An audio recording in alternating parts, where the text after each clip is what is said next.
Taiwan recently ordered 108 M1A2T Abrams tanks from United States. The first batch of 18 tanks should be delivered by the end of the next year, and the delivery should be finalized by the end of 2026. Now, this begs the question, would the M1A2T be able to stand up to the Chinese tanks, in case, China invades? According to available information, the M1A2T Abrams is a modified M1A2 SEP V2 tank to meet the requirements of Taiwan. Considering that the order was over $1.3 billion, which would put a single tank at around $12 million, I doubt it's any less effective than the American counterpart. Of course, the armor is an export variant, but that does not have to mean it is much worse, if worse at all. China operates with a lot of tanks, latest being ZTZ-99A and ZTZ-96B. Some call it ZTZ-96A1, but I'll call it B. There are also older variants of those tanks, ZTZ-99 and ZTZ-96A, still in active service. ZTZ-99A is the best one. It is armed with an improved gun, which can fire 125-3 APF-SDS projectile, which according to numerous sources has up to 800mm of penetration at 2 km. This would put it among the best APF-SDS projectiles that are currently used in active service, and could perhaps even be able to penetrate the front armor of M1A2T tank. But we most certainly can't know that for sure, because we neither know the actual protection of M1A2T, nor do we know how well would the Chinese projectile actually perform against composite armor of the Abrams. Now, M1A2T would most probably be firing QA2 APF-SDS, the latest export APF-SDS, which is based on M1A2 According to some Chinese sources, the base armor of ZTZ-99A was made to sustain 700mm of penetration from APF-SDS projectiles.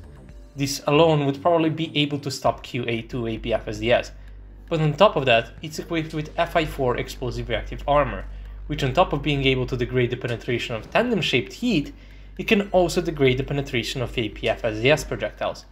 That means that ZTZ-99A is pretty much immune to the hits from the Taiwanese Abrams, at least on areas covered with composite and explosive reactive armor. Of course, other areas would not be so lucky, but the same goes for the Abrams tank.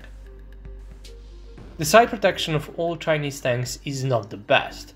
They do have ERA covering the sides for up to like 20 degrees, but they have an area occupied by smoke launchers which has no explosive reactive armor, and that can be exploited. The side though has no additional protection, and that, as I said, goes for all Chinese tanks. M1A2T does have thin composites on the side, but against Chinese APF-SDS they would be pretty useless.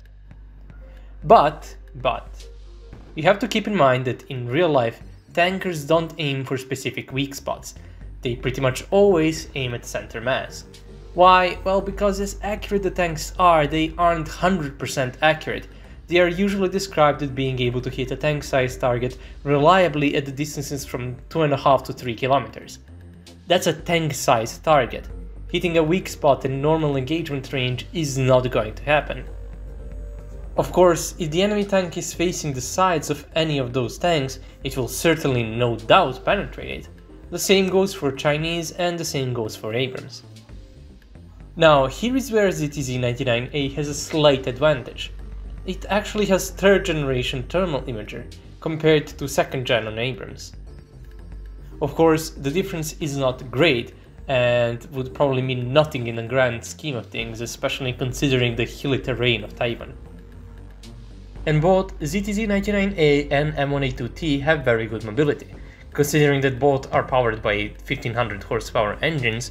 Of course, ZTZ-99A is powered by a diesel and Abrams by a gas turbine. But one redeeming factor of ZTZ-99A is that it weighs 55 tons, around 10 tons less than the Abrams. ZTZ-96B is not as lucky as the 99A. It has a worse gun and can fire 125 2M APF-SDS, which has around 600mm penetration at 2 km, which would most likely not be enough to go through the frontal armor of M1A2T, at least not on the turret. Its protection is also lacking. It has an old armor package which is likely still from the old ZTZ-96 from the 90s, though it does have Fi-4 ERA, so I can't say for certain if QA2 would be able to penetrate it.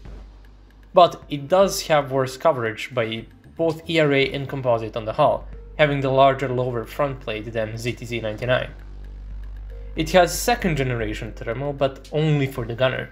The commander has access to passive night vision, which is worse than any kind of thermal.